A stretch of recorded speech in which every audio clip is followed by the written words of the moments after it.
नमस्कार, जय महाराष्ट्र मित्रांनो। आताच्या क्षणाची सर्वात मोठी आणि महत्त्वाची अपडेट समोर येत आहे। शिंदेंचे टेन्शन पुन्हा वाढणार। गणपत गायकवाडांच्या पत्नी ठाकरेंच्या उमेदवाराला म्हणाला विजयी भाऊ। काय आहे सविस्तर अपडेट मित्रांनो, जाणून घेऊया। महाविकास आघाडीच्या उमेदवार वैशाली दरेकर यांनी कल्याण मतदारसंघातील पदाधिकाऱ्यांच्या भेटीगाठी घेत प्रचारास सुरुवात केली आहे। विरोधी पक्षाचे महायुतीचे संभाव्य उमेदवार श्रीकांत शिंदे यांच्यावर त्यांनी पहिल्या दिवसापासूनच निशाणा साधण्यास सुरुवात केली आहे। अंबरनाथ येथे त्यांनी आपल्या भाषणात शिंदे यांची मिमिक्री करत त्यांना टोला लगावला आहे। ज्यांना अबक येत नव्हतं त्यांना शिवसेनेनं शिकवलं असं म्हणत शिंदे यांच्या बोलण्याची मिमिक्री करत त्यांना डिचवले आहे।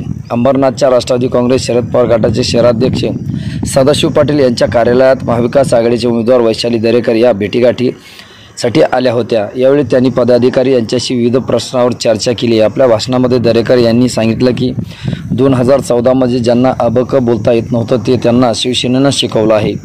याबाबतचा प्रश्न ठाकरे गटाच्या उमेदवार वैशाली दरेकर यांनी प्रसिद्धी माध्यमांनी विचारला असता त्यांनी सांगितले की अबक म्हणजे माहिती आहे का?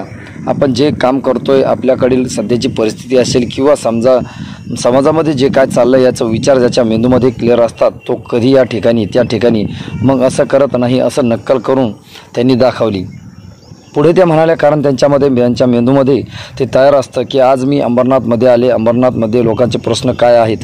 मी तुम्हाला एक सांगू इच्छिते की आमच्या कुठल्याही कार्यकर्त्याला तुम्ही इथे विचारलं ना की अंबरनाथमधील प्रश्न काय, तर तो तुम्हाला झटपट सांगेल, कारण तो रोज अंबरनाथमध्ये रस्ते फिरतोय, तो अनुभवतो ना, त्यांच्या डोळ्यामध्ये सगळे विषय क्लिअर असतात, असं म्हणत वैशाली दरेकर यांनी श्रीकांत शिंदे यांच्यावर टीका करत मिमिक्री केली आहे।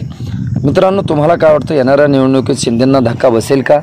तुमचं मत, तुमची कमेंट आम्हाला नक्की कळवा। भेटूया पुढच्या व्हिडिओमध्ये। तुर्तास धन्यवाद।